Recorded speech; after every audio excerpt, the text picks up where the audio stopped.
Hi, my name is Dr. Smith Giri. I'm a hematologist and a medical oncologist and an assistant professor at the University of Alabama at Birmingham, in Birmingham, Alabama, USA. I am going to talk about an abstract that we presented at ASCO 2020. The abstract is entitled Efficacy of Daratumumab in the Treatment of Multiple Myeloma with High-Risk Cytogenetics, meta-analysis of randomized controlled phase 3 trials. Just to give you a little bit of background, while we've made tremendous progress in the therapeutics of multiple myeloma, outcomes of patients with high-risk disease remains poor. The presence of translocation 4/14, translocation 14/16, and 17p deletions is uniformly accepted as a marker of adverse prognosis and is incorporated in the revised international staging system of multiple myeloma. In the past, several drugs like bortezomib have been shown to improve outcomes among patients with high-risk cytogenetics.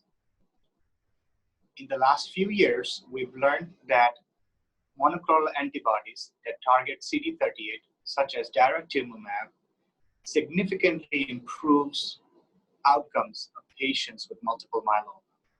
Daratumumab has single-agent activity and also has been combined with many other regimens and have been shown to have superior progression-free survival, both in newly diagnosed and relapsed refractory setting. However, the role of daratumumab among patients with high-risk disease remains unclear. And clinical trials are rarely done among patients just with high-risk disease.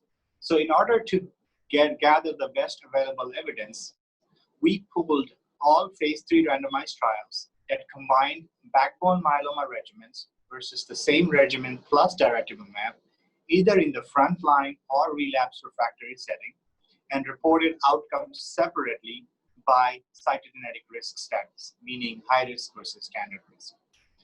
We pooled relative log hazard ratios using random effects models and conducted this systematic review and meta-analysis. We identified we screened 5,194 patients, and we identified a total of eligible 6 phase 3 trials, 3 in the newly diagnosed setting and 3 in the relapsed refractory setting. The trials were Alcyon, Maya study, and CASSIOPEIA study in the frontline, and CASTOR, Pollux, and CANDOR study in the relapsed refractory setting.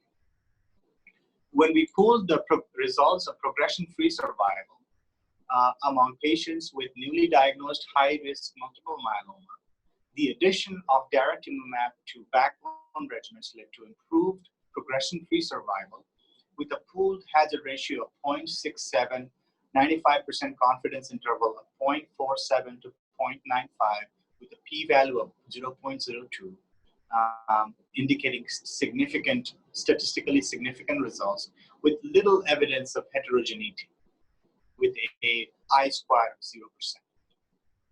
Similar results were seen among high-risk multiple myeloma patients with relapsed refractory disease.